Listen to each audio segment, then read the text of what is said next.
கவி புலவர் பொன்முடி சுப்பையன் அவர்களை சிறப்பு செய்ய அழைக்கின்றோம். சிறவை அடியாளர்களுக்கும் சிறந்தாண்ட வணக்கம், நன்றி. நான் உங்களை போன்று தமிழில் மிக புலமை பெற்றவன் அல்ல. எனக்கு வெறும் ஆர்வம் தான். என்ன இருந்தால் தமிழ் மொழி தாய்மொழி. இந்த மண்ணில் நம் இந்த மொழியை நாம் கட்டி காப்பது நமது தலையாய கடல். அதுதான் என்னுடைய முதல் நோக்கம். அதன் வழியாகத்தான் எனக்கு ஆர்வம் ஏற்பட்டது. அந்த ஆர்வத்தின் காரணத்தால் இந்த 2 ஆண்டுகளாக இந்த தொல்காப்பியம் ஈடுபாடு செய்தேன். ஒரு நாள் நான் பார்த்து கொண்டு இருக்கும்போது வலைத்தளத்தில் இன்டர்நெட் என்று சொல்லும் வலைத்தளத்தை பார்த்து கொண்டு இருக்கும்போது திருக்குறள் பற்றிய நிறைய இணையதளங்கள் இருக்கின்றன. தொல்காப்பியத்தை தேடியே நான் எதுவும் கிடைக்கவில்லை. நிறைய மாணவர்கள் நான் அறிவியல் துறையில் கற்பதால் தமிழ் அதிகம் படிக்கவில்லை. சரி, தொல்காப்பியம் என்றாலே மாணவர்கள் போல் எனக்கும் எப்போதும் அச்சம் இருக்கும். அது அவ்வளவு எளிமையானதல்ல என்று பயமும் இருக்கும். அந்த வகையில் சரி, தொல்காப்பியம் தான் தொன்மையானது என்று சொல்கிறார்களே, அது என்னதான் இருக்குமோ என்று நான் தேடி பார்த்தேன். அப்பொழுது ஒன்றும் அதிகம் கிடைக்கவில்லை. அங்கு சிறு சிறு புலிகள் மட்டுமே இருக்கும். அப்பொழுதுதான் தோன்றியது, தொல்காப்பியத்திற்கு ஏன் ஒரு இணையதளம் இல்லை, பொதுப்படையான இணையதளம் இல்லை என்று எனக்கும் ஒரு கேள்வி வந்தது. உடனே இளங்கோ ஐயா அவர்களின் பல குறும்படங்களும் கட்டுரைகளும் எனக்கு வெளிப்பட்டது. அதன் கண்ணாக சென்று சிறிது படித்து புரிந்த பின்பு ஐயாவை நான் தொடர்பு கொண்டு, ஐயா எனக்கு ஆர்வம் இருக்கின்றது, நான் ஏதாவது செய்ய கேட்டு இந்த இணையதளத்தை ஏற்படுத்தி அதில் நாங்கள் இருவரும் இணைந்து இந்த முயற்சியை செய்து வருகிறோம்.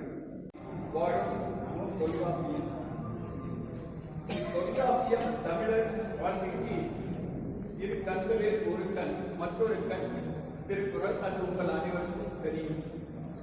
ஆனால் தமிழ் மொழியின் நெற்றிக்கண் கொண்டு முதற்கண்ணாக இருப்பது தொல்காப்பியம். இதுவரை மயக்கா மரங்கள் எடுத்துமுறை காட்டிய இந்த தொல்காப்பியம் இருப்பதை நாம் போற்றி காண்பது, பேச்சு அதை பேச்சு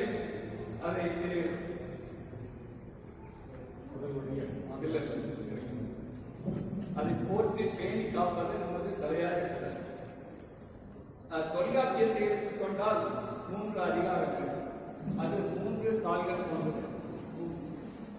எழுத்து, சொல், அதுபோன்று நமது இன்றைய ஆத்மீக முறையை எடுத்துக்கொண்டால் தமிழகத்திலே 3 தூண்கள் போன்று விளங்கி வரும் இந்த ஆதீனங்கள் இங்கு குழுமி இருப்பது நமக்கு மிகவும் இன்றியமையாதது.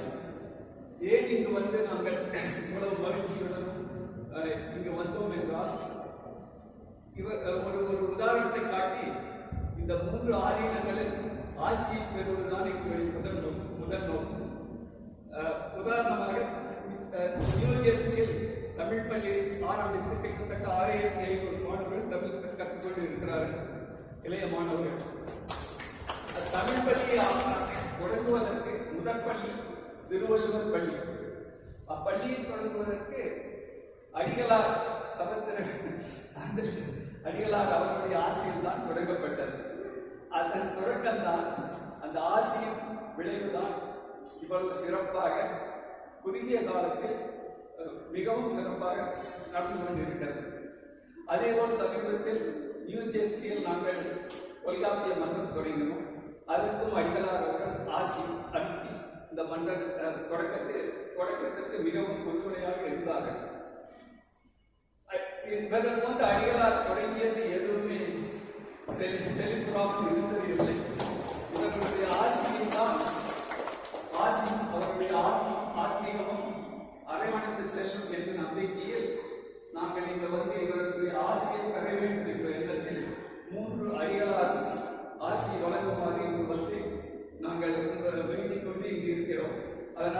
அந்த மன்றம் உலக தொல்காப்பிய மன்றம் தமிழ் பள்ளியை போல் தலைத்தோங்கை வளரும் என்பதில் எந்த அளவு ஐயமில்லை.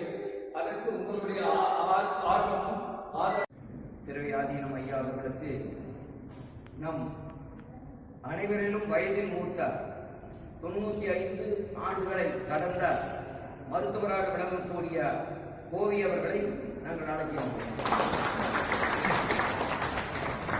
96வது ஆண்டு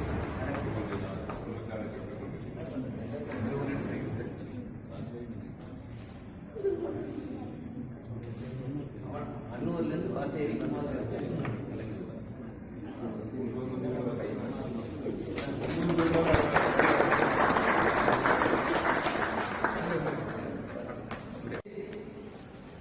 இங்கே இருக்கக்கூடிய தொல்காப்பிய பேரவையினுடைய நிர்வாகிகளுக்காக சிறப்பு செய்ய எண்ணியுள்ளார்கள். அவர்கள் அனைவருக்கும் வணக்கம். இந்த இனிய நிகழ்ச்சியிலே நாமெல்லாம் மகிழ்ச்சியோடு கலந்து கொண்டிருக்கின்றோம். தொல்காப்பியர் புகழ் வாழ்க என்ற முழக்கங்களோடு எங்களுடைய கோவை தமிழ்ச்சங்கமும் வேலூர் தமிழ்ச்சங்கமும் இணைந்து மதிப்புக்குரிய சான்றோர்கள் மக்களுக்கு சிறப்பு செய்ய இருக்கின்றோம். முதலாவதாக திரு இளையபட்டம் சீர்வரிசையில் மருதாச்சலம் அடிகளார் அவர்கள் தெரிந்து கொள்ள வேண்டும் என்றாலும் ஒவ்வொரு மாதமும் முதல் ஞாயிறு பேரூர் கல்லூரி வளாகத்திற்கு நீங்கள் வர வேண்டும்.